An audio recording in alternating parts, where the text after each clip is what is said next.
This is our first episode of the Back to Backlog podcast.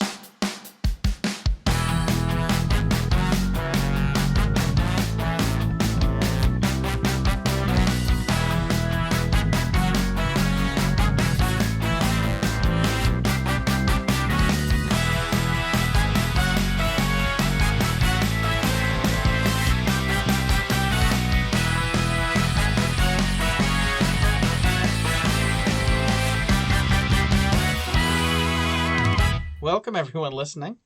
Yes, thank you for listening. So I guess a little bit about who we are and what this show is going to be. I don't know if you want to go first. Of course, yeah. So my name's Lindsay. I have been gaming for the majority of my life, probably not super consistently until I was like a late teenager. And then from there, it's sort of taken over my life. It's where I met all of my friends in college and, still to this day spend a lot of time playing games with people, different types of MMOs and, PvP games.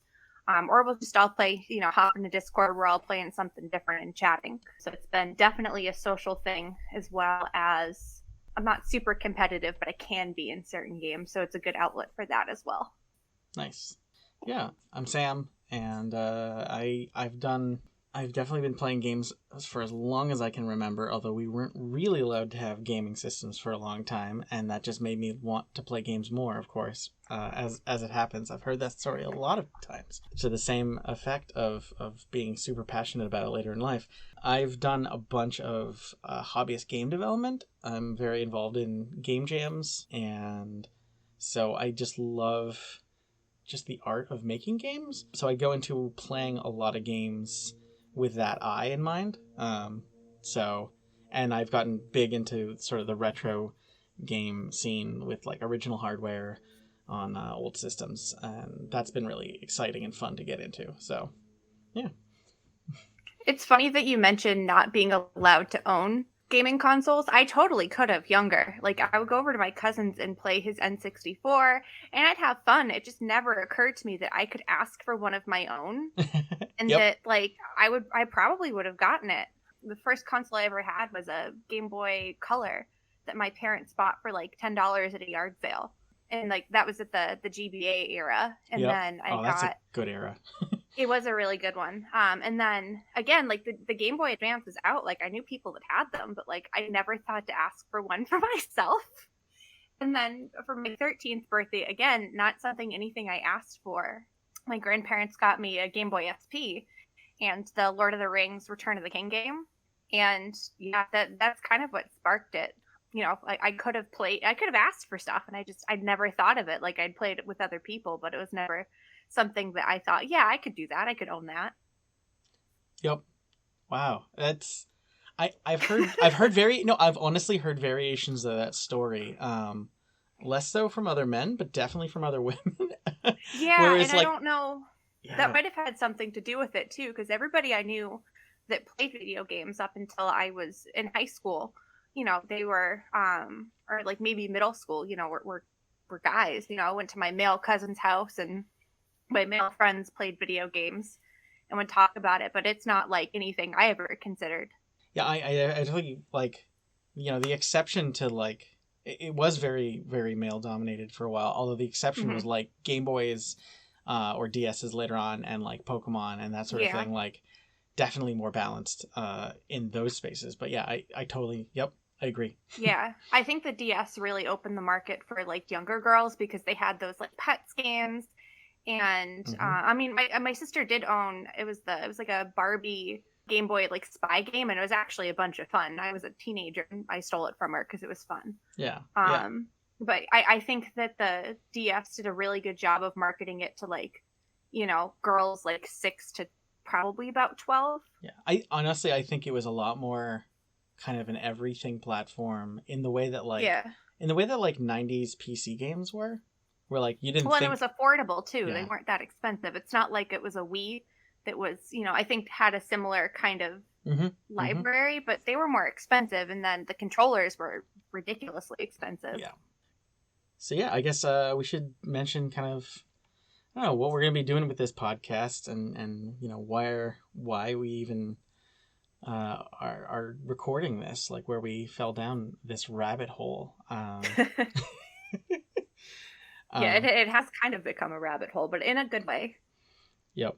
Yeah, Um, I can go first if you. yeah, go ahead. Sure. So I've been, very passionate about games for a long time, and I'll hang out with some of my good friends, and I'll talk about all these things. You listen to them talk passionately about their expertise, and they listen to you passionately talk about your expertise, right? And I've heard a few times now that it's like, dude, you got to start like a podcast or a YouTube channel or something. So yeah, last year I bought some equipment for video capture, and I like dug in extra on the OBS thing, and I was gonna like record and do like a classic sort of video essay YouTube thing, and life gets in the way, and that's like a full-time job.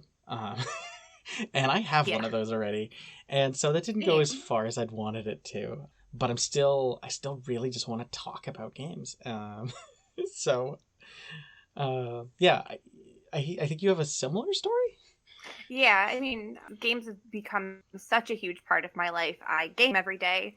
I did a similar kind of. I bought the stuff for either streaming on Twitch, and then I thought that might be, maybe transition to YouTube. I never did that because I love watching Let's Plays, Mm.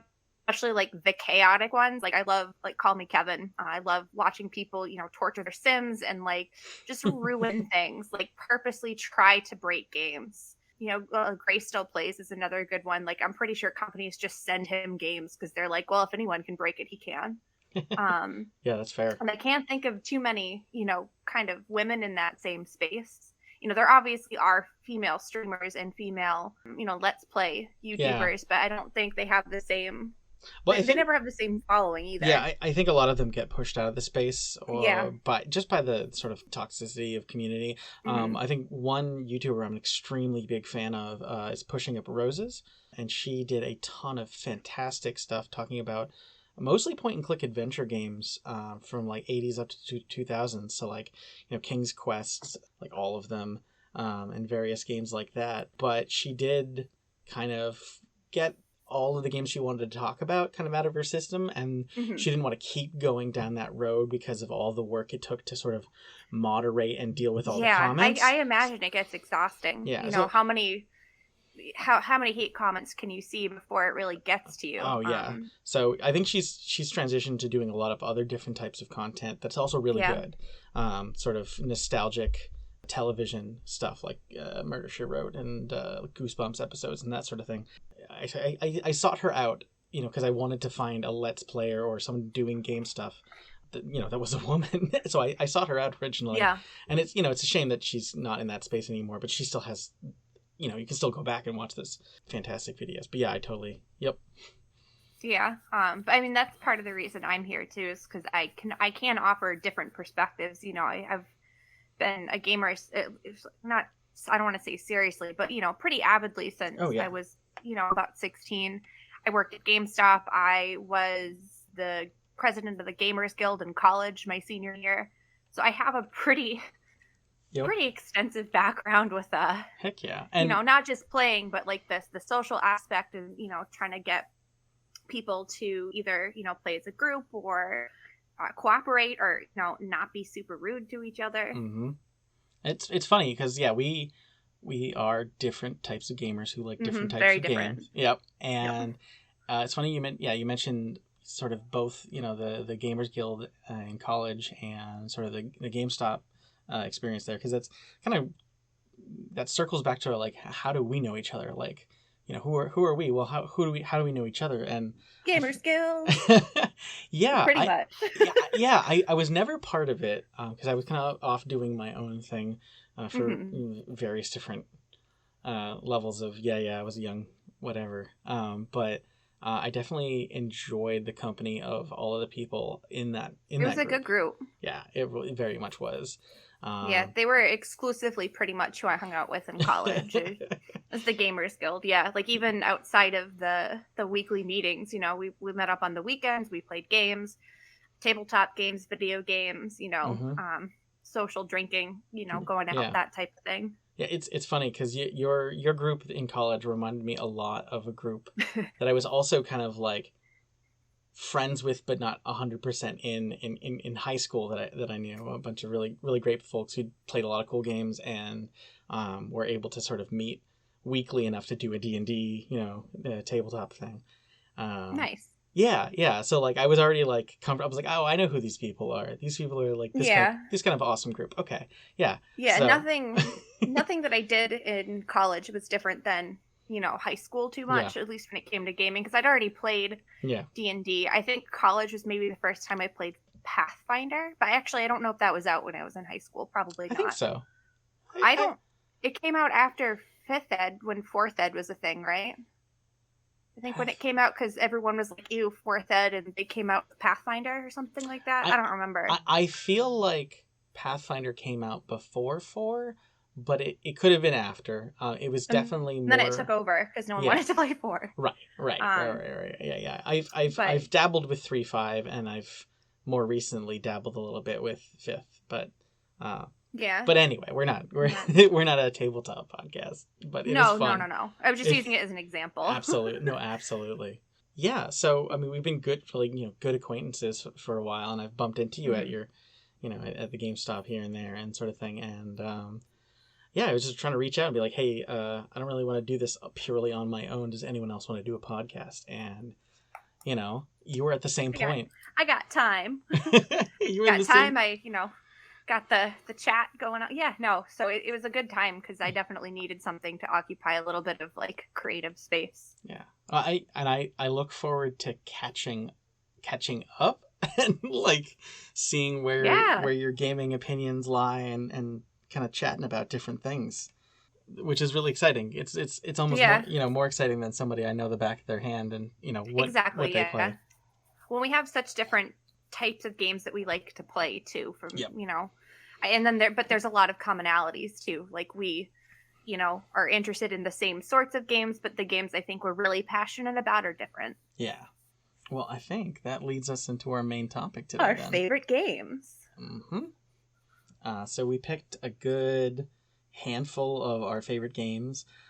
This definitely cannot be an exhaustive list because, like, No, it's like picking children. It really is. It really, really is. And I've kind of fallen in love with a lot of games recently, and I had to put on the back burner and be like, okay, I need to wait to see if these games like make the test of time. If I still think about them in a few months, before putting them on a favorites list. That's right how away. I chose That's how I chose my list. My list, like my favorites, are pretty much the games that like I either always go back to or like I'll play. If I just need something comforting and like I'm not in a good place or something, so that I can just hop in. Some of them are older and some of them still come out with new titles. Some of them are still active, but some of them are old and they're just like fun to go back to and, for a little mindless fun. Nice.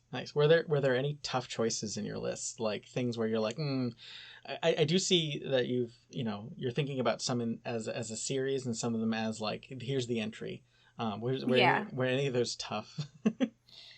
A little, yeah. And then there was some I was like, I really enjoyed this game, but like it's not anything I've gone back to. Yeah. So, like cuz Lollipop Chainsaw I thought was going to go on that list because it's such a fun game and I loved it. But like I haven't touched it or played it in years, but it used to be in college like one of those games I'd go back to and just like murder zombies with a chainsaw if I was needed to blow off some steam.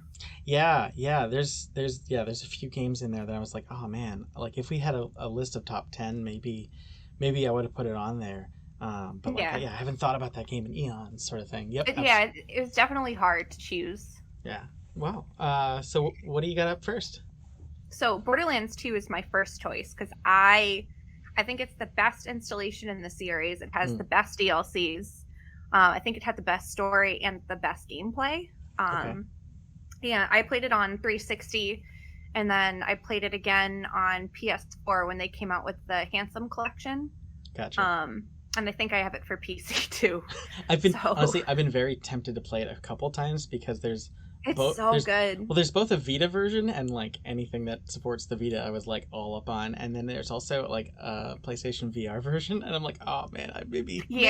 I saw the VR version and it was like one of those, like, I almost pulled the trigger on VR when they had that, but I haven't yet. It's okay. But That particular VR platform didn't age as well as I would have hoped. yeah.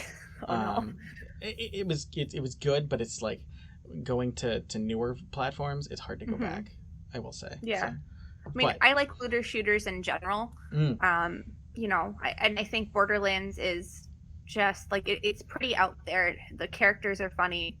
Um, I think that I mean, they have a good system down because there's a lot of good weird guns in the game. A lot of strange like voice lines and things. And then normally I don't love DLC for games because like I think if you're gonna release a game, it needs to be the full game. yeah, But like all of the little mini, because they gave some free DLCs too for like holidays. Like there was a Valentine's Day one and a couple of others, and then the DLC characters that they released were really cool. They had the Krieg, who was one of the psychos, the Necromancer, which is one of my favorite classes to play because it's so fun. Yeah, it's just one of those games I go back to, like if I just need something familiar. nice. About you? Oh, well, let's see. I think, yep. The first one I put on my list is Jet Set Radio Future. I've never heard of that one. Okay, so let me paint the picture here. Back in high school, our video rental place, dating myself, right? Was going out of business, and so they were selling, and they had a game rental shop like attached, and so they were selling off a ton of Dreamcasts that like they were the systems that they would rent out, right? You could rent a system, and they were Mm-hmm. selling Dreamcasts for $30 each. And Nice. my buddy, who was a lot more into retro games than me at the time, he was like, "Dude, you gotta grab one. I'm gonna grab like two. Like you should grab two." I bought one, right? Because I had no idea. I had some Sega nostalgia because I've been a big Sonic the Hedgehog Yeah. fan, right? So I was like, "Oh, cool, I'll pick one of these up. Why not?" I'd never really played it that much. Maybe at the dentist's office once or twice, but never owned it. So I picked it up and got into a lot of games because it's very easy to acquire games for that system. It is. and um, and I thought I was gonna love it for some games, and like so Jet Grind Radio, which is sort of the American name for Jet Set Radio, was one of the best games I played on it. Like amazing, one of the first cell shaded games. It's really a graffiti game that happens to have skating. I know a lot of people at the time compared it to like Tony Hawk, but it's really not. Okay. It's not a trick game. Like you're not getting points to get a high score. Like you're really trying to beat. Like most Sega games, you're graded on doing a certain amount of tasks in a certain amount of time. So you're really trying to get all the graffiti in sort of a part of a city in a certain amount of time to get a score. Mm-hmm. And great game. It got a sort of PS3 360 era remaster, which is great, Oh, nice. But that one was topped much more by its sequel. So yeah, when Sega went out of business, they partnered some of their games for different platforms, and they partnered with Xbox pretty heavily. Like very obvious, the Dreamcast controller to the Xbox controller, like obvious lineage, right? Yeah. I ended up selling. I ended up picking up an Xbox, and I got this game, Jet Set Radio Future, and I had played it before, but for some reason it didn't click with me at the time. But after having played the first one, and I'm like, oh, hey, here's the sequel. Okay, I didn't realize what I was playing before, and man, it's so good. It's like first off, the soundtrack is absolutely legendary. So they got the composer from the first game, Hideki Naganuma, back. He's doing some awesome like DJ sampling type stuff. He takes some old recordings of people talking, and mixes some really awesome hard-hitting electronic stuff, and it's really good. Ooh. And then they had the Beastie Boys like make a side band like under another name. I forget what it is now. It's like the Latch Brothers or something. That's awesome. And they made a bunch of songs which don't sound like Beastie Boys, which is fine because they gave their band like a different name, right? Or maybe Mhm. it's like one of the Beastie Boys and a couple other people or something like that. But and a few other like Japanese bands to add to the sound. Like, it's a legendary soundtrack, right? It's a Sega game. Sega games are pretty known for having good soundtracks. But they took the graffiti, they simplified it from like a QuickTime event to just sort of a button press, which like I first thought was a downgrade, but the way it changed the game was it was no longer levels under a time limit. It was just kind of this open world. You could skate from place to place to place, and you still had things you needed to do, but these levels were so much bigger, and like the level design was so much more interesting, and like it was about sort of the skill of getting from place to place. Like, can you grind that rail to hit that wall, to hit that rail, to flip over and like keep your speed up so you can make that jump at the end, sort of thing. There's a lot of that going on in there, and it's just this really stylish freaking game. If anyone's played the first one, like I recommend playing it. Like, it's amazing. Unfortunately, though, it's one of the Xbox original exclusives that it got backwards compatibility on the 360, but it never got backwards compatibility on the One or the Series. So it's kind of locked to its system. I will say it emulates beautifully, though. Yeah, I don't think there's a lot of the anything past the 360. I don't think got much good backwards compatibility. Yeah. I think Microsoft really tried, but a lot of it has to do with rights. And whenever it comes to Mm-hmm. remastering Sega games, it's always about the music rights. Yeah, yeah, I could see that. Yeah, well, that I feel like that is not the type of game that I would have fun with. I'm not very good at those like press a button now to do the thing. Like Mm. I just don't. I don't know if it's the Yeah, like I yeah. don't have Sort of the the fastest reaction. I don't reaction. know if it's like I am dyslexic, so I think that has something to do with it too. Like I'll press Mm. the button in time, but I'll press the wrong button and then like die. Gotcha. Oh, yeah, I don't know. I will say it scratches that sort of um, fast traversal Hmm. itch that I have. A lot of games I like have really good traversal that goes quickly, and like because like you collect spray paint cans, right, as sort of your ammo to spray things, but you can use up 10 of those cans to get a boost. Like, oh, love it. Anyway, cool. So yeah, what do you got next? My second is a series. It's the Dragon Age series. I couldn't choose just one. You couldn't pick a Um child.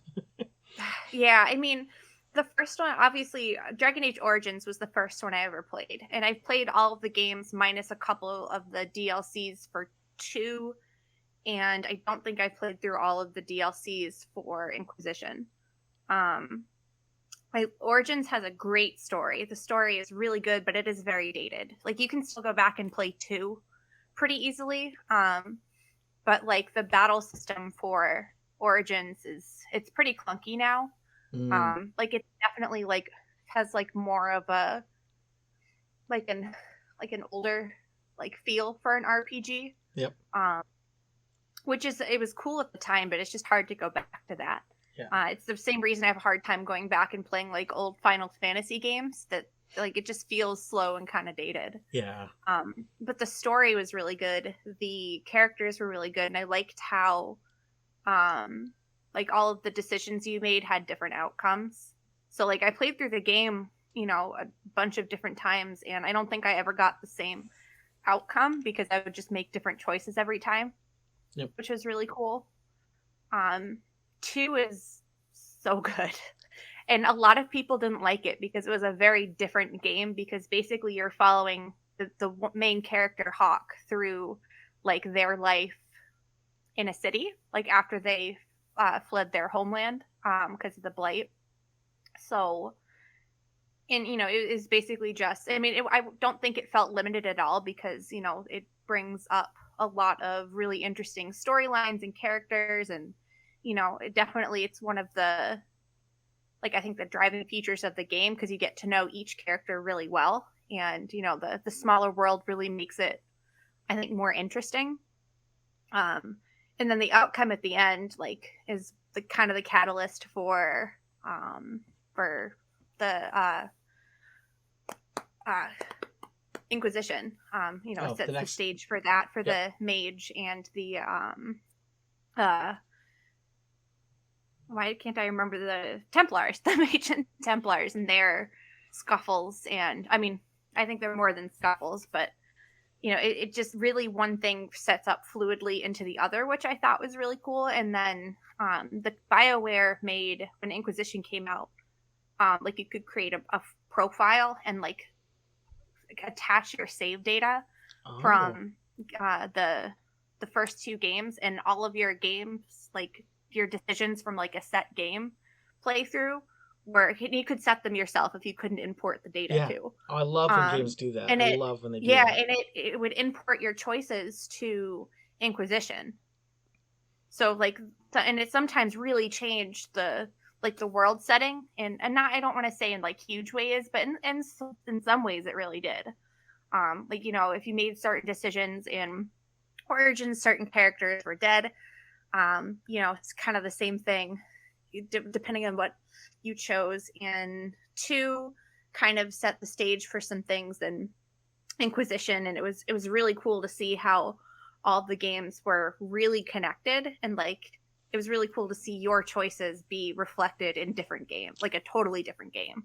That's that's awesome. Yeah, I mean, I've seen Yeah. it. I've seen it before with episodic games like the old and newer Telltales. Had that Mm-hmm. sort of system, and um, but it's incredible on a game that scale to do that. Yeah, I have never been able to play through the Templar storyline in Inquisition, though, because you can either have to choose between the mages or the Templars, and I just don't like the Templars, so I've never played through that uh, set of.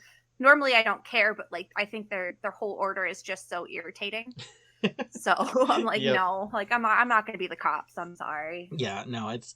I had that feeling with playing like Infamous 2, where it's like I don't want to beat up street musicians. Like I don't want to be. I don't want to go down the evil path. Like, I know it's just a game, but I don't want to do that. And normally I don't mind the evil path, or like but it's like, because sometimes it's fun, but it Oh was like, sure, yeah, no, I'm still like, waiting for Nintendo to give us Templars a are straight up wrong. Team Rocket game or something, Yeah. which Oh they'll my never do. gosh. Yes. Which they'll never Mm-hmm. do. It's too Probably late. not. Even if they wanted to, the ship has sailed on I don't know. Maybe not. I that. mean, Fair enough. They keep going back to Gen 1. Anyway. yeah. Yeah, that's true. Yeah. Awesome. I have never played a Dragon Age because sort of that large Western RPG always scares the heck out of me in terms of like, oh man, I'm not going to be good and it's going to take me forever. Oh no. It's easy to learn. I think Origins is hard to play, but like 2 and Inquisition, like, they're big games, but they're Yeah.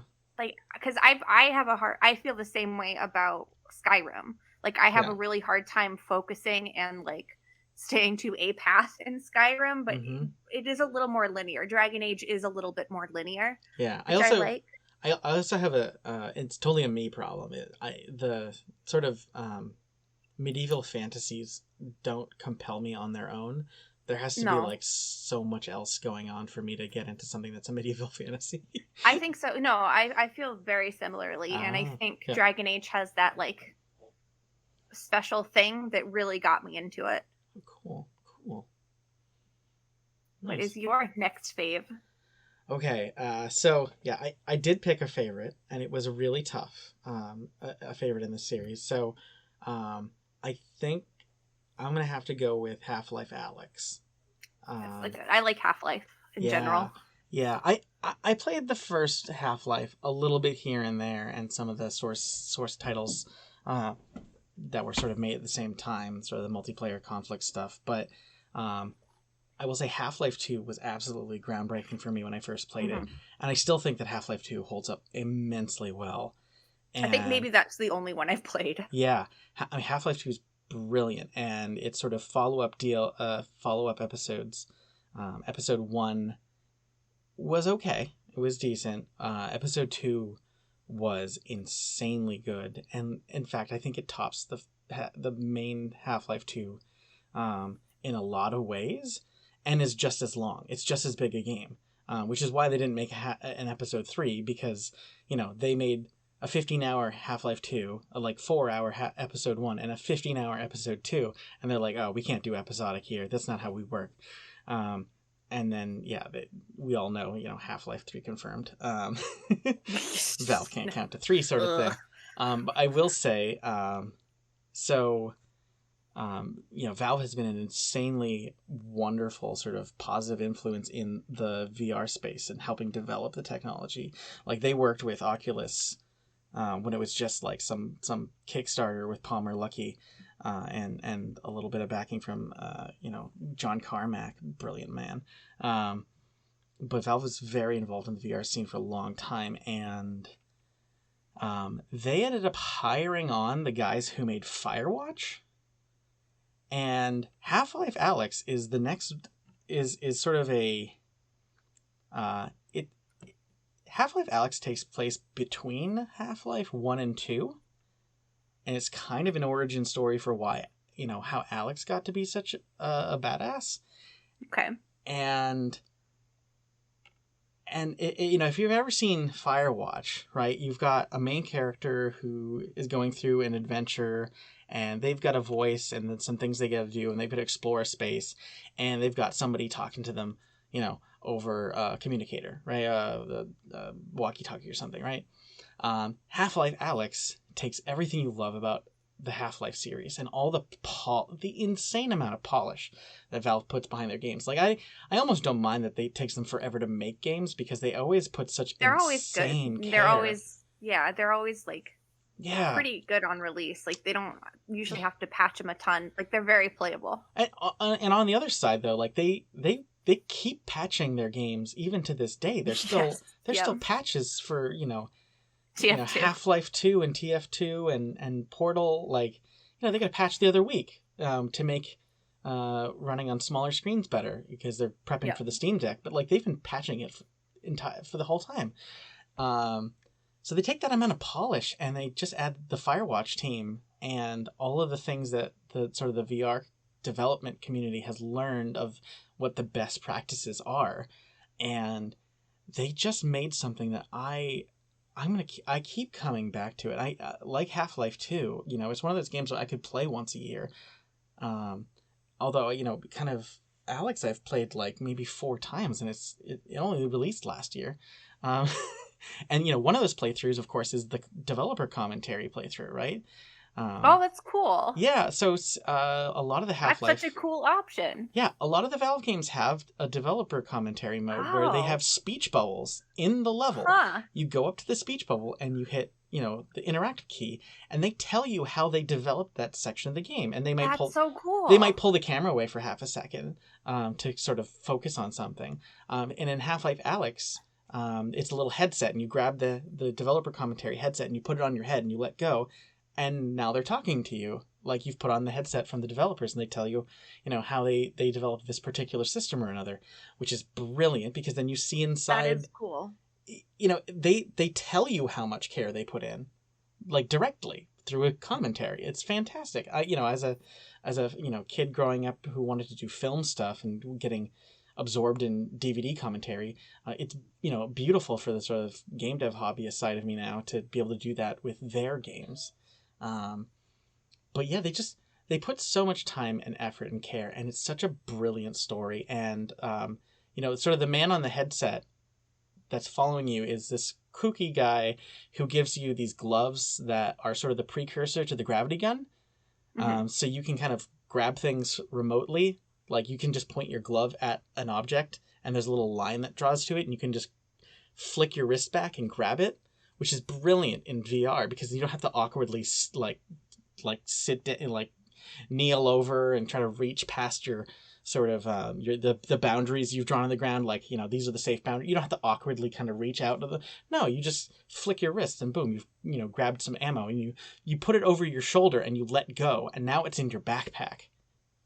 That's really cool. It's brilliantly designed. And seeing sort of seeing the new models for the Combine, like, I thought the Half-Life 2 graphics aged really well, And they do, but like I when think their when games have aged really well. yeah, but you see the brand new models and you're like, oh, that's right. You there is like you can improve upon it with modern modeling. It's gorgeous, and they don't go too far because they still want it to run really well at like Yeah.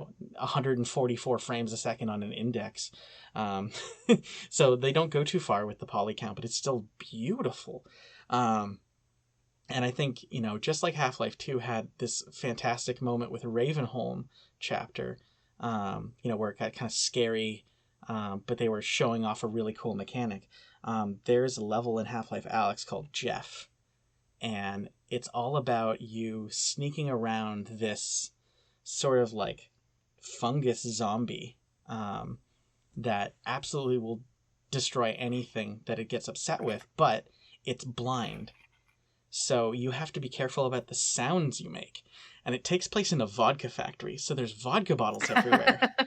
And you're trying to grab an ammo and you want to make sure that you like don't grab it from underneath you like move the vodka bottle out of the way first, set it down gently, and then grab the ammo, because if you just flick the vodka bottle and you don't catch it and it breaks, Jeff is coming in going and destroys you. Like if he touches you, he destroys you. One of the most interesting things about that, though, right, is that so in this game you're not a silent protagonist, because we've heard Alyx talk before. Like, she's not Gordon Freeman, she's not silent, so she does talk back when sort of the crazy guy on the crazy engineer on the other end is talking to you. Oh, I almost forgot this most important point. The guy who's playing oh man, I forgot the character's name. Doesn't matter. He's played by Rhys Darby. Who? Rhys Darby. He's a great New Zealand comedian he showed up in a lot of movies lately. He was famous for his role on The Flight of the Conchords as the band manager. But he's worked. Oh, he was in the What We Do in the Shadows movie as sort of Okay. the leader of the werewolves. And he's about to get a show on HBO where he's like this poofy pirate, and he's a very funny comedian. He's a great like cryptids, the Cryptid Factor podcast. Funny guy, follow him all the time. But he's the man. This hilarious comedian is the man in your ear the whole time. And Alyx talks back, and so you hear what she's saying, and they have conversations. It's wonderful. In the Jeff chapter, there's these alien little like flora, right? That give off like spore clouds that make you cough. And Jeff himself has a bunch of these on him. And Jeff finds you by hearing you. So if you cough, right, he's coming. And so you have to put your physical, actual hand in front of your mouth to muffle the coughs. And you can find like a gas mask. You can find a gas mask to do it for you, but they're pretty rare. But it's just brilliant little designs like that where like, oh, what button? No, you don't push a button. You put your hand in front of your mouth. Think about it. It's and that chapter is a lot more. I mean, I was terrified. I stood there for like 10 minutes on a section where you have to basically unleash him to move forward, and I stood there in terror for like 10 minutes before I was able to proceed. It was terrifying. I can do it no problem now because I've done it before, and it's not randomized. Like, it's the same thing every time. But I think it took everything I loved about Half-Life 2 and sort of the timelessness, and it then took everything I loved about the best designed VR games and just combined it. And I was like, wow. So as much as like, yeah, Half-Life 2 should be on this list, I think Alyx absolutely, for me, tops it on my favorites. Yeah, I think Valve is definitely a company that deeply cares about the quality of its games. Mm-hmm. And like maintaining, like a certain like high quality of high standard of quality. They're not going to release something that doesn't run well, that doesn't look good, that isn't well taken care of. Which I think is pretty rare these days, because I think a lot of games come out and there's problems. I mean, look at the New World release. That was an absolute travesty. Yeah. Yeah. But even like other games, they just released with problems. Yeah. And it's funny. So I will say, as a gamer, I'm kind of a weirdo, right? Because I'm a very big Linux enthusiast. I'm running, Kubuntu Linux for like 15 years or whatever. Like, if I want to play a game, I'm going to be playing it on my computer if it's compatible, or if it's not, I'll just move over to my PlayStation or something else I own. Like, I don't need to reboot into Windows to play something. I'll ignore it or play it on a console, right? But Valve has been there, like, for a long time now. Like, they gave me Linux native ports of all these games. And even before that, their games ran pretty well under Wine. And now, on top of that, they're throwing, they basically quadrupled the quality of Wine and built it into Steam on Linux. And a lot of it's in preparation for the Steam Deck, but like, that helps me out immensely. Like, I haven't found a game I can't run, because I don't play a lot of multiplayer games, really. That's usually the big problem, is sort of the weird dig into the Windows kernel anti-cheat stuff that tends to not work. Who cares? Big surprise.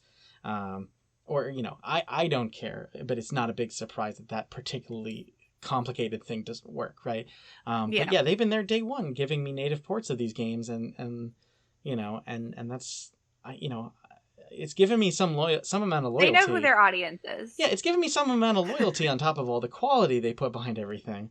So anyway, what do you have up on your list here before I start singing praises of Steam? My next pick is Pokemon in general.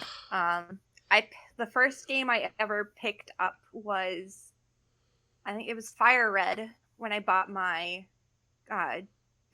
DS Lite, and then right after that I bought a Diamond. I don't remember if I bought Diamond or Pearl. Now I'll buy both versions, but I was only in high school and those came out, and I could only afford one. Yeah, I growing up, my brother would always get one, and I would get the other one. Yeah, my sister and I did that, but I always played a lot more than her. Yeah, that's yep, that's a bit tougher. Yep. Yeah, so I mean, there's 6 years between my sister and I, Yeah. So when I was, 16, 17 in high school and getting into that kind of stuff, she was just not exactly ready for it. I mean, she liked Pokemon, but like, she didn't really get into the weeds with it, obviously. But that, I have really fond memories of Diamond and Pearl, because all of my friends would play, like, make the puffins together. Oh my gosh, yes. During lunch and stuff. And the underground? Yeah, and the underground stuff. So, like, we did a lot of, like, DS play. Like, we a lot of multiplayer games during, like, cafeteria studies and lunch and stuff. So I have a lot of fond memories of Diamond and Pearl. I think my favorite Pokemon game is probably X and Y, because I really, like, that's kind of what got me back into it. Like, I played the ones in between. Yeah, black and white, I didn't. Yeah.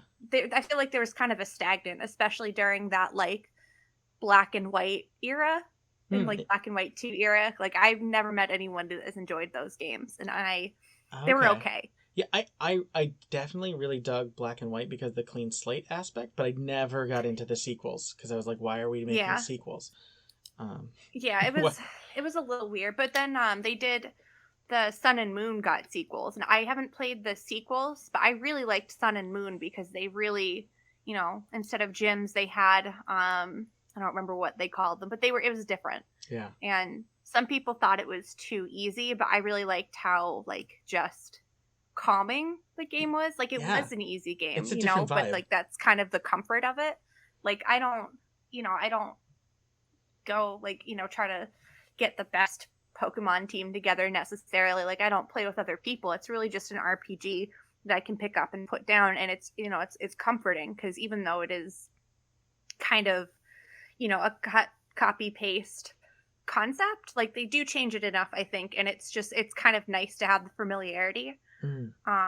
Sword and Shield was good. I liked that one a lot too. Nice. But yeah, it's just a series that has been very close to my heart since I pretty much started gaming. Yeah, I mean, it was there for me day one too. I did kind of leave my heart in second gen, and I haven't seen really what's gone on lately, other than sort of the new Snap. But I hear good things with the new stuff. I picked up Snap, but I didn't really play through it that much. I don't know if it wasn't. I don't know if I think something else came out around the same time, and I just abandoned it. I don't remember what it was though. Yeah. But you're you're playing the new one, right? Yeah, it's awesome. Yeah. What was that? It's so good. Arceus? Yeah, Arceus. I don't actually know how to say it. But yeah, it's really good. Like it is a completely different concept, and it is so much fun. And I knew that it was going to be like open world, but like I didn't know like it's not too open. Like there's different areas you can go to, different Pokemon you can catch. Um, it's really cool. And then like if you die or you get knocked out in the open, you drop your some items, but you can Oh, also find like other people's items and like send them back, oh, that's which is cool. really cool. Yeah, it's really Because cool. So my even though you're still playing by yourself, there's still like an element of like other people are playing the game too. nice. Yeah, I was at first I was gonna be like, oh, so it's kind of like a Dark Souls or Shovel Knight, but no, it's more No, like it's not a, that bad. well, yeah, but it's more like a Near Automata where you're like you find the fallen bodies of other players. Yeah. That, hmm except I mean, not so dramatic because it's Pokemon. Yeah, you lose some items and you Yeah, can send them back and then you get little points. Yeah, I, it's really cool and there isn't anything I don't like about it so far. nice. Um but yeah, so definitely big fan of Pokemon. Played most of them.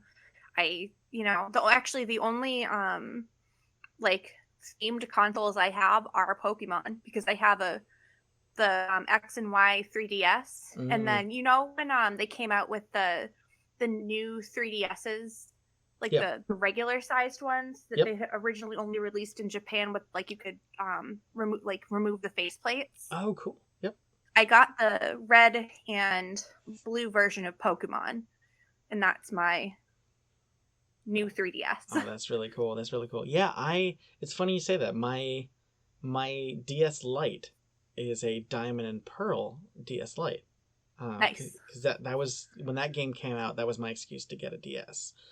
Um, yep, that's really I cool. bought my DS Lite when I started working at GameStop when I was 17. I had traded in my Game Boy SP to help pay for it because I Mm. was still a high schooler. Like, just didn't have that much money, so I put it towards it. And I mean that I drove that thing into the ground until the hinges broke. A common story. Yeah. Oh yeah. It was good. It lasted a long time. It wasn't until like halfway through college, I think, that it died. Cool. All right. So my next title is, this was another one where I didn't pick the whole series. Because it's really hard to with this series to pick the whole series, and it was a toss up. But I definitely, in the end, I went with Sonic Adventure 2, and it was really tough not to pick Sonic Mania, because I like the first computer games I ever played was Sonic CD and then Sonic 3 and Knuckles collection, which were Mhm. amazing, and the remasters have been really good. And Mania takes that and does amazing things with it. But Sonic Adventure 2 is a game I just keep coming back to, and I'll just play like on a rainy day, or I need like a pick me up, or I just like want to chill out and not even think about it. Um, and like I never got all A ranks. I didn't min max the game because it didn't come Mhm. out. I played it on the Dreamcast first, right? And there's no trophies, so I wasn't going to try a 100% trophy, right? And I could download save files, so I could unlock the like 100% save file, um, where if you've gotten all A ranks, you can actually play a 3D recreation of Green Hill Zone, Oh, which was amazing. This was before they were on their sort of member berries nostalgia trip, and they've remade Green Hill Zone 1,000 times. But yeah, I think, I'm gonna caveat this where I think the Dreamcast and the GameCube are the best way to play it. Um, I think the 3D, the HD era PC and 360 remasters are good, but I think you get an incomplete picture because you miss out on all the Chow Garden stuff that the older versions give you. Um, so on the Dreamcast, right? So let me explain the Chow Garden. Of course, obviously you probably know, but I've actually never played a Sonic game. Oh my Many God. games like it, Gotcha. but like I Okay. never have. So, I don't know sure. why, just never got into Oh, it. it's fine. So Sonic Adventure was like the first Sonic Adventure was a really, really well done, faithful recreation of the sort of Sonic 3 game design stuff. They just translated it into 3D, and it's a very faithful, well done transition to 3D that works really interesting. And they tried to make it more RPG like, because that was the trend at the turn of the century, to make things have more story or more stats and call it, it has RPG elements. Which, you almost laugh about it. Like, this has RPG elements? What do you mean? It just has numbers that go up, right? But that was the thinking, right? But the thing, at the time, games were a lot more arcadey, and to go more Yes. narrative, just having a narrative meant you were more RPG-like. But they took what they did on Sonic Adventure 1, and they streamlined it in that they went back a little bit and made it more arcadey. They took away the sort of open world you could roam around in, and they made it more level to level. And you can play as a sort of the hero or villain side of the story with your speed character, your mech shooter, and your treasure hunting, which I like all of them. They all have pluses and minuses, of course. I think the mech shooter encourages you to hold down the sort of target reticle button, which has a high-pitched noise. So, like, the whole time you're playing, it's just wee, boop, boop, boop, and then you fire. Like, it's just... So that, whatever. But while you're playing the game, right, one of the things that they did in both Sonic Adventures was, in the old games, when you beat up a robot, you would be freeing the little animal inside, and they would run off screen. And they didn't really know how to quite do that with the 3D games. Like, how do you have them just run off screen? So they took an idea that they had from their older game, Nights into Dreams, where they were having you, like, raise little, like, cherub creatures. And they said, okay, well, let's take that and let that solve our problem. So when you beat up a robot, like, you free a little animal, and you can collect that animal. And then you go and visit this little garden with these little tiny cherub-like things. They're a little bit less human, a little more abstract and animal-y. And you can feed them these animals that you find. That's adorable. And they take on stats, but also like take on like the visual aspects of the creatures you feed them. So if you feed them your chow a bunch of cheetahs, like, it's going to get spots. If you feed it a bunch of parrots, it's going to get feathers and maybe a beak. It's a little bit randomized, which is nice. That's really cool. And yeah, it's this cute little like life sim where you raise these little creatures, and you try to evolve them into newer adult forms, and you can have them like compete in races, or like little karate battles, and like those are completely hands off. Like, you say, hey, go race, and I think there's like a cheer on button where you can like use up a small stamina meter to like help them boost a couple times.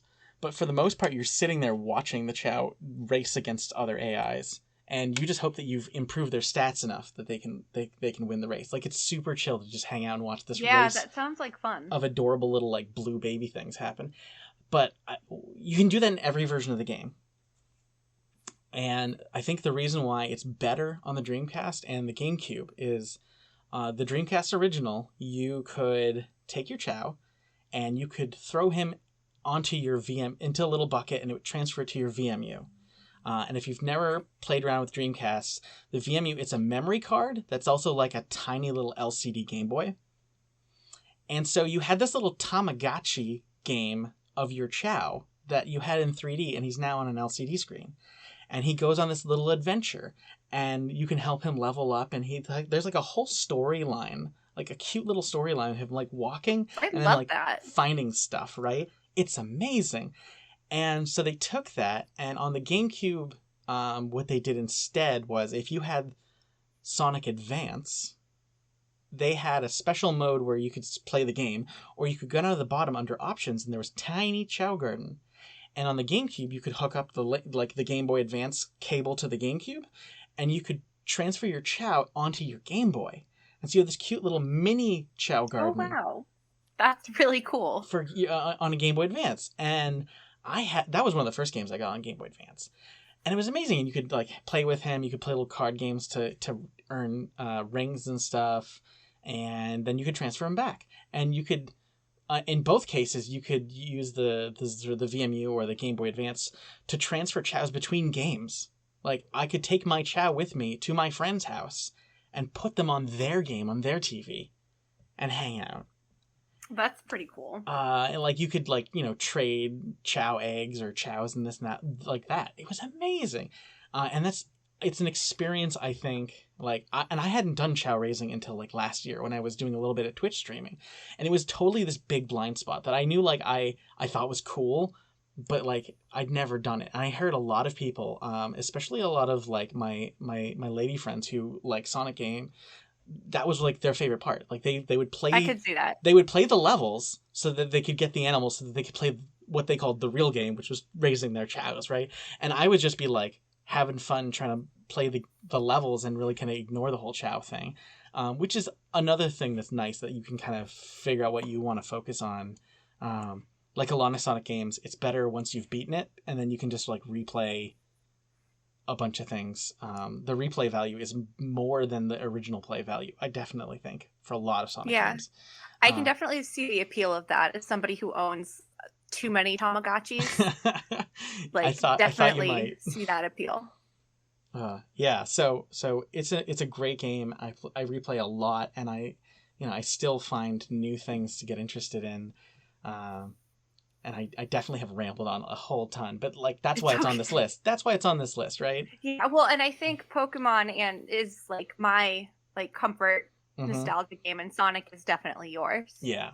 Oh, absolutely. Yeah, I think we have similar feelings about the franchises, and I mean, luckily there's a ton of games to choose from. I do think Sonic has branched out more than Pokemon has. Yeah, well, obviously, yeah, it's there's funny. A lot of different Sonic games. I would say that they both have a bit of an issue, but for exact opposite reasons. Yeah, right. I would say that. Yeah, yeah, that's very, very true. Right. Yeah, Pokemon is doing the same thing again and again, a little too much, and they are breaking out a little bit, especially with the Arceus. It sounds like. Yes. Whereas, the Sonic stuff, it's just they are just throwing spaghetti at a wall all the time, and it's a little bit funny. And sometimes I remember pure seeing gold. some of the titles on like the upcoming lists. Yeah. And I'm like, why? Who wanted this? I will say a good rule of thumb is if the Sonic game was exclusive to a Nintendo platform, it's probably garbage. The rest of them are fantastic in many ways, and every game has flaws. Sonic Mario and Sonic Olympics wasn't for you. And I want to be fair and say I've never played those, and they could probably be a fun party game. I don't think anybody asked for them. No, I don't think so. I don't think so either. No. It is really funniest to find like short videos and GIFs of like, Dr. Eggman ice skating. Like, it's like, why? This is hilarious, right? The Wii had some really strange games, like really weird. And like the peripherals that came, like, do you ever remember the babysitting mama game? Oh my, no! It came with like a terrifying stuffed baby that you like shoved the Wiimote in. That's horrifying. Yeah, but it's horrifying. Super typical. So scary. It's super typical of that generation of just here's a plastic. Bizarre. I mean, usually it's here's a plastic thing to shove your Wiimote into. No, it was like this terrifying stuffed baby. Oh, nope. It's so scary. Oh goodness. I think the only thing that I think ever worked for the Wiimotes being, shoved into some other thing was like, I mean, other than like things that had functional value, like, guitars and DJ Hero things. Yeah. Like I liked those, but like things that didn't have actual like extra electronics in them, I think the guns were the only thing that actually was of value. Yeah, the guns were good. Those definitely, I had I don't remember what it was, an arcade game that House they of the came Dead? out with. Which one? House of the Dead Overkill? Yeah, it was House of the Dead. Yeah, I had the game, the guns for that one. Yeah, that was definitely a favorite of mine. Mm-hmm. Same. Cool. I think the next one on your list. This is my very mainstream, and I do want to preface this with I don't agree right now with Blizzard at all on anything. They are the worst. I'm hoping that Microsoft will fire a bunch of people, hopefully into the ocean, Yep. and right some of the wrongs that the current Blizzard team has done. But I love Overwatch. It was really the first shooter I heavily got into. Like I'd played, like the story modes of like Call of Duty and Battlefield and stuff. But like I'd never really played too many PvP shooter games. Yeah. And I really just took to Overwatch. Like I'm a healer main and a tank main, mostly because nobody ever wants to do those things. So if you want to get into a game fast, healer tank, because the queue is literally 2 minutes long. Nice. I definitely don't play as much as I used to, but like I picked it up a little bit like the past week, but that's the first time I've played it in months. And it was just when Microsoft was like, we bought it, and I'm like, okay, well. But I mean, it's tough because no new content has come out for it, no new characters, no new maps. Well, it sounds like it sounds like they're gearing up for a sequel, so they're trying not to encourage people to just keep playing the old one, right? Is that but fair? The sequel, from what they said, I don't know. It sounds like it should just all be stuff they should add to Overwatch instead of making people purchase a whole separate game. Yeah, I think. And I'm hoping that it's not too far in development where they can do that instead of just releasing another game. Yeah, I think I felt that way about when people talked about Destiny 2. It's not something I played, but I was like, that sounds like an expansion pack. They did overhaul it. Okay. They completely overhauled it from what I only played it after they kind of redid everything, but I guess it was a much different game when it was released. Then when they like revamped it, it was much different. Oh, okay. Yeah.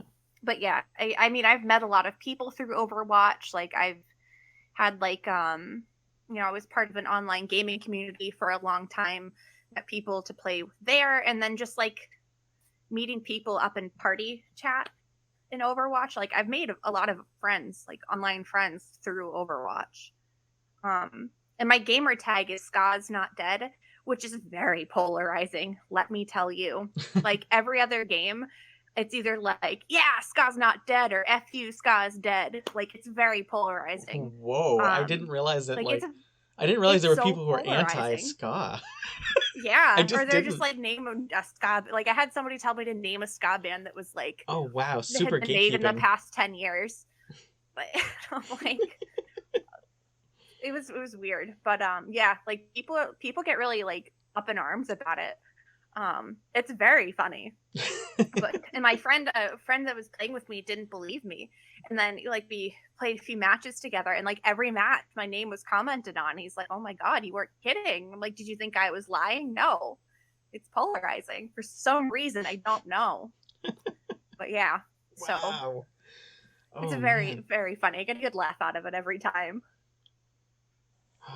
Yeah.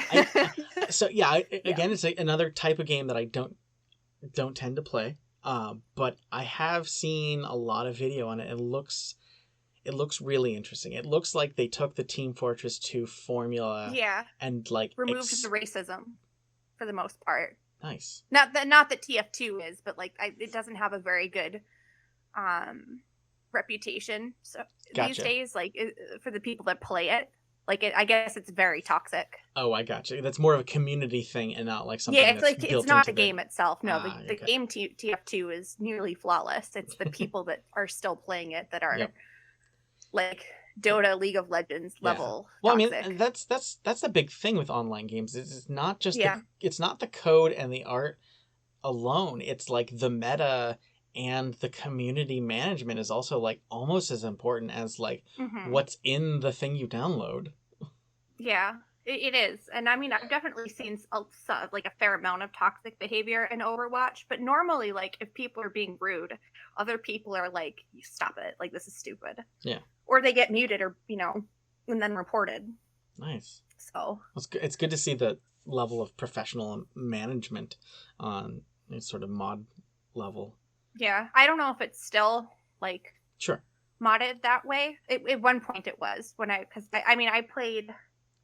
I don't know how long I've been playing. Probably I think I started playing the year after it came out, so I didn't play it the year it released, and then started playing the first year anniversary event because it was half off, and both my boyfriend and I bought it. I continued to play it. He did not. But yeah, I mean, the only if you're just playing like quick play, it's not too bad. There's still a fair amount of toxic stuff in comp, which they did alleviate a little bit because they fixed how you queue. Like you can either do like your roles are set. Like if you queue as a healer, like you're going to be a healer. So every game has 2 tanks, 2 heals, 2 tanks, 2 heals, 2 DPS, and versus like the other type of queuing where it's like a free for all. Like you might not get a healer because people make dumb choices and nobody ever wants to heal. Oh, I gotcha. Yeah. I think the only really online game that I did play a ton of with like strangers and stuff. It's a steampunk airship game called Guns of Icarus. Yeah, I was about to say Guns of Icarus or Yeah. something of Icarus because I couldn't remember the first. Yeah, I haven't played it, but I've seen people play it. Yeah, I enjoyed it. It's one of those things that it's got a lot more depth than I necessarily am willing to like dive into, but I did enjoy playing it. And the thing with that is when you join a game, it's all the airships have crews of 4, and you have to pick a role. Yep. So like, and like there's no way that like, you can have a ship that has like all pilots or all gunners. Like it's one of those things where like a game doesn't really start unless everyone splits up what they're doing. So yeah, I tried to find an Overwatch replacement when all that stuff from Blizzard came out earlier. I think it was this year, and there really isn't anything like it. I tried to play Paladins, and it's not a very well balanced game. The like pay. It's not really pay to win, but like it has a really, really like crappy skin system. Like it costs a lot of money if you want any skins, and they're not super simple to get without paying for them, and sometimes you just can't. But it's really predatory, which is too bad because the game is fun. Yeah. I don't think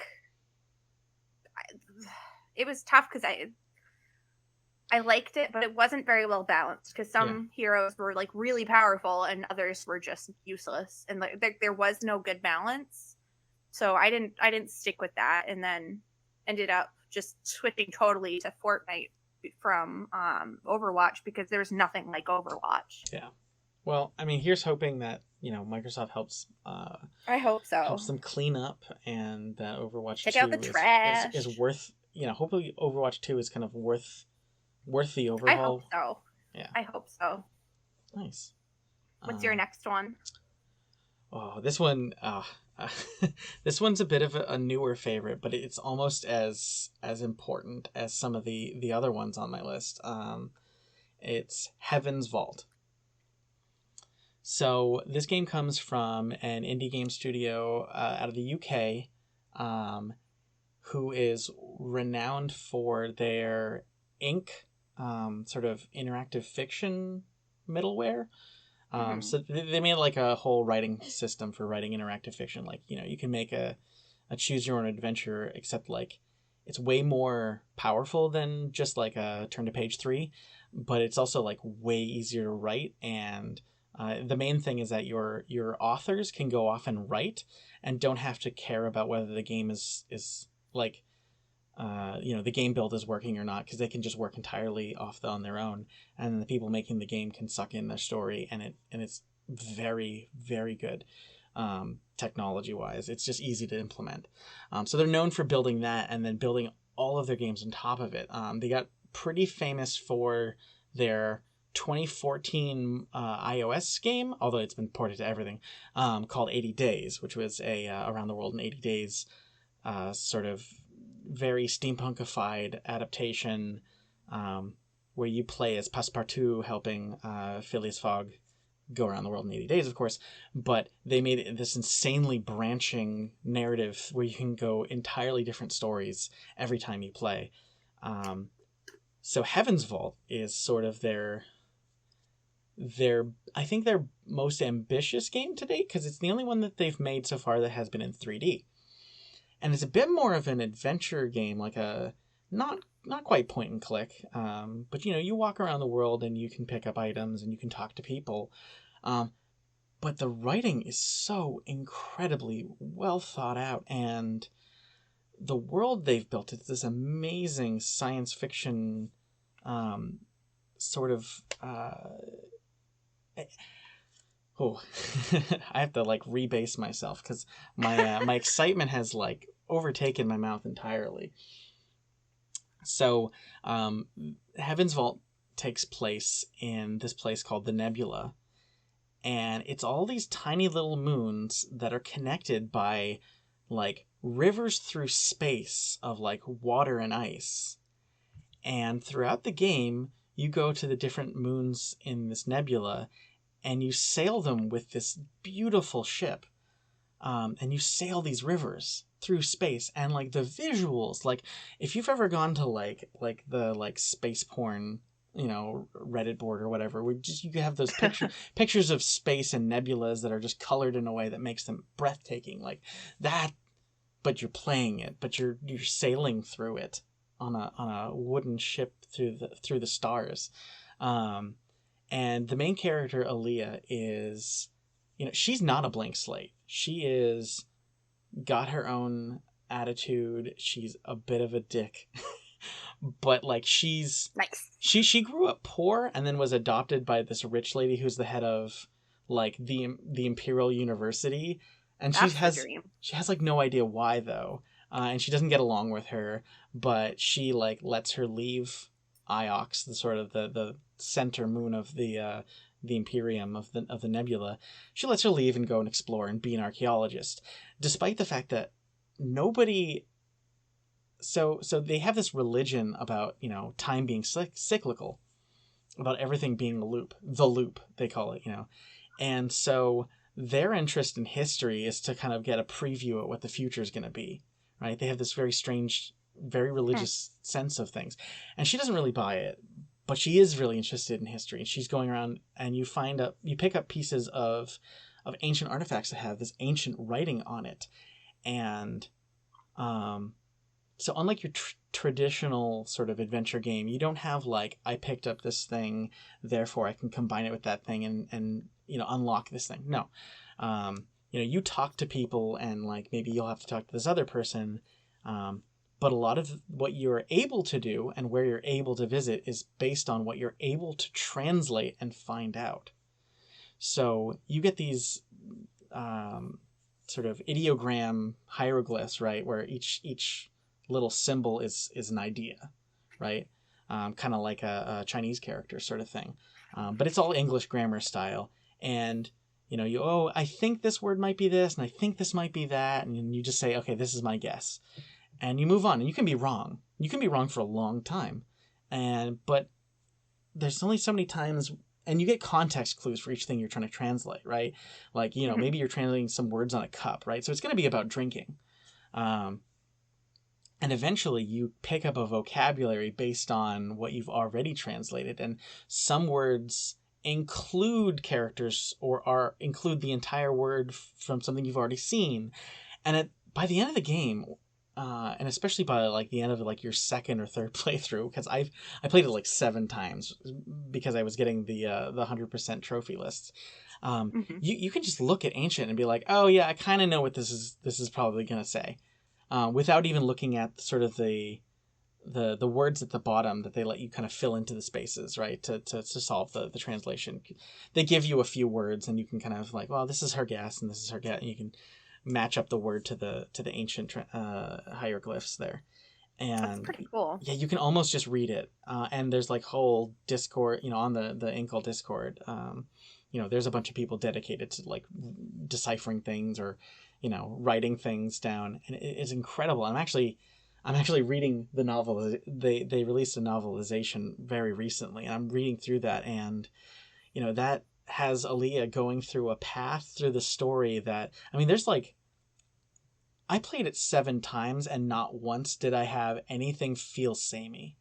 Like I went through some similar storylines, but like whenever the game gives you choices, the writers have written like 20 choices, and then they like have the game bubble up sort of the ones you've unlocked, the ones that are generic, go to the top and the bottom of the list, and they cut off and they just give you 3 choices. They always give you like 3 choices, but that's out of a pool of like 20 choices at every point. So never did it feel samey. And the crazy thing about this book is that they're making choices that are similar to things I've done, but they're adding some extra backstory. And like, there was this one point in the story where if you make a series of choices, series of bad choices, you'll end up with like, you're accidentally screwing your friend over, and it's like the worst case scenario. Like, there's several ways that it could go, and that is the worst one, and that's the one they chose for the book. And I'm like, okay, well, I guess it shakes out for the main character. She's a bit of a dick. She's made a few bad choices along the way, and then they add in some extra story that ties into the backstory that's only in the book, to kind of turn that worst possible outcome into like something that's a little bit it softens the blow, and it adds new interesting dynamics that even the game, despite the game's amazingly crazy amount of different possibilities, didn't even have. And yeah, I don't know, I played it so many times and never felt samey. And you can you can beeline it to the ending, in maybe a few hours if you made just certain specific choices. And there's other paths that you can just stay in there for forever, just translating stuff you find in the rivers. It's a gorgeous game, and it's really brilliant. And I guess maybe the last thing I need to mention about this game that makes it different from other story-based games is, throughout this game you have a robot companion with you, that Aaliyah calls Six, and it's kind of an inside joke for her because she's had and lost or broken 6 robots. This is the 6th robot that her adoptive mother on Iox has given her to kind of chaperone her, right? And this is number 6, right? So she just didn't even give him a real name. She just calls him Six, and they have this sort of cantankerous relationship where Six can kind of he can look at an artifact and kind of tell from like the chemical composition from his sensors, like where in the nebula that this artifact probably comes from. And if you get like a few different artifacts, he can kind of suss out where in the nebula that it's actually from, and you can then go there, sort of thing. But the best thing about your interactions with Six is that, well, most people in the game you walk up to and you interact with them and have a conversation. But with Six, you don't walk up to him, you don't turn around, like he's always behind you, sort of thing. But while you're playing, he just asks you questions or makes comments, and you have the option to hit one of 2 options to interact with him when you're just kind of walking about, or to ignore him. That's your third choice, right? Accept, reject, deflect, and the deflect option is to just not engage. And sometimes he'll comment on it, and sometimes the game's like, okay, you don't want to engage, that's fine, we'll just he'll shut up for now. But you can learn so much by talking to Six, just either about the backstory of the world, or about Six themselves, or about Aaliyah, or the planet, the moon you're on. Like, there's just so much story coming at you all the time, and it feels so organic that it no longer feels like you're walking around and then separately you're reading a novel. Like, the story's always happening, and very organically. And I've never seen that in a game. Sounds like something I would love. Yeah. Oh, I so recommend it. I've never seen a game with a narrative so well integrated into the gameplay itself. It's an absolute pleasure, and the soundtrack is this gorgeous, haunting violin stuff that I've been putting on while reading the books. That's awesome. I love that there's a book from it too now. That's really, really neat. It definitely sounds like a game I need to add to my my ridiculous backlog. To your backlog.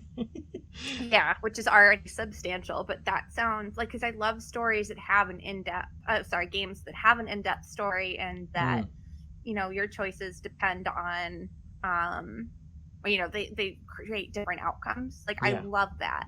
And that definitely, and I mean, I love archaeology and history too, so it sounds like it's something So that I would probably really like.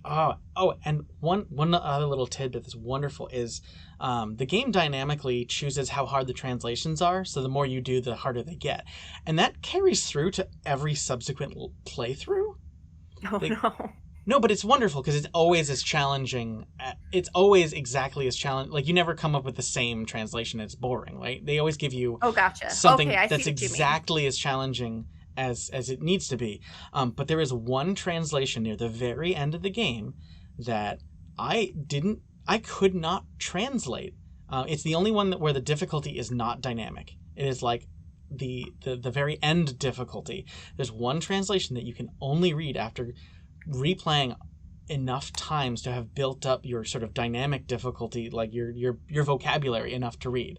And it wasn't until my like sixth or seventh playthrough, when I was doing my trophy run, when trying to see everything, trying to milk it for every bit of content, when I was actually able to translate this one sort of end game translation. And it was so satisfying to do so, because I didn't realize that that's what was happening. Like that the game was ramping up the translations as you built your vocabulary, except for this one at the end, where it's a set difficulty, and you have to just have the full vocabulary in order to read. And there's still mysteries in the game that, like, they didn't bake in answers. Like some questions just don't have answers, because it's very honest about archaeology and history. That's really cool. Yeah. Oh, I could gush forever. Honestly, because like I have used their ink technology that they use to write those types of stories in my own hobbyist game dev stuff, and it's been wonderful. And so I've just kind of had like a crush on this indie company, effectively. Yeah, no, I definitely want to play that now, because that sounds amazing. Yeah. All right. Should we do one more, or should we wrap ourselves up? We should probably wrap it up, I think. Yeah, I think we're approaching our mark here. Yeah, I think so. All right, so I guess we're gonna end with. So what are we playing? Sort of next, between now and maybe our next episode. What do you think we're likely to be playing? I've been playing the Pokemon Legends game, and I'm going to continue to play that, because I think I've gotten to the 4th area. Well, I know I've gotten to the 4th area, and have just, it's been so fun. It has a crafting system. The game has a crafting system, which is really cool. Like, I mean, like, you can buy your Pokeballs, but you can also like craft items, which I think is so cool. Okay, cool. Yeah, that can go either way. I tend not to be a fan, a good crafting but it can system. be good. Like, and it's not too complex. Nice. Oh, what am I playing next? I think, I'm hoping to play some more of the Anacrusis, which is sort of a new Left 4 Dead-like game. That's actually on my list. I was going to look into it. It was recommended to me. I have enjoyed it so far. It's still got the sort of networked game growing pains of we got to fix some lag things, but I am loving the things it steals from Left 4 Dead, and I'm loving sort of that 60s retro-futuristic Mod Podge kind of look. Is it looks PvP or PvE? It is exactly like Left 4 Dead, so it is 4 players against a horde. Okay. So it is that PvE co-op. Although I know Left 4 Dead had many, many modes. And this is still... I don't think it had any PvP modes. Yeah. I think there was like sort of like a tag mode where like you could be if you got killed, you were turned into one of the special infected. But I think I vaguely remember I never played those modes though. That's sort of how I. But the Anacrusis, it's still early access. They're still adding new things. There's still like obvious places that they want to expand but haven't yet. But it's also cheap enough that I don't care that it's unfinished, because I didn't. It's like $20 or something. Yeah, exactly. So I enjoyed it for what it has been. It was. That was recommended to me because Back 4 Blood didn't have a great launch, which I was kind of surprised about, because I played the beta. Like, I played the good beta before they broke everything. Oh no! Yeah, I know that the open beta was kind of a crap show. Like, I know a lot went wrong, but like I played the first beta and it was good. Like, it ran smooth. It definitely had that Left 4 Dead feel, but nice. Yeah, I've heard. I've seen a lot of comparisons of the animations between Left 4 Dead and Back 4 Blood, and sort of the Back 4 Blood ones had noticeably less impact, less acting or variation. But yeah, and I think the Anacrusis also suffers a little bit from the animations being a little weak. But Back 4 Blood is $60, and the Anacrusis is yeah. $20. I think it should have been priced at about $40. Yeah. So I think that probably would have been a fairer price for it. Yeah, and also, like, I know that when I'm thinking about a multiplayer game, I'm also thinking about, okay, to get enough of my friends to play with me, do I need to gift a copy to one or two other people? So price is like a huge factor for me. Because same. There's a fair amount of gifting games between like me and my online friends too. Mm-hmm. But normally, I mean, because we came from like MMOs. Like, I met most of my like close online gaming friends through Elder Scrolls Online. Right. So like we all like that. Like, we all like multiplayer games, working together, that type of thing. So it's not really that hard to get people on board. But I will say they're a little bit picky sometimes about the games that they like to play. So it can be trying to find something that all like, I don't know, 8 of us most of the time want to play, and something that will support enough of us to play at the same time too is difficult. Yep, I know that pain, definitely. So we were hoping New World would be it, but I'm still bitter, so bitter about New World. I'm so bitter. I am terrified of anything that Amazon does, especially in the game space. It had a lot of potential. Lost Ark just came out, but it seems pretty pay to win in like not a good way. Oh no! Like, and it's like pay to progress. So like, you know, you can grind for something, or you could just buy it from the store. Yeah. So like the people that want to go quick and like get to the end game fast are gonna pay for it. You know, and there's just an ever widening gap. And if you want to be like, you know, if you want to be on top of the content, like, you'd have to spend money on it, which isn't ideal.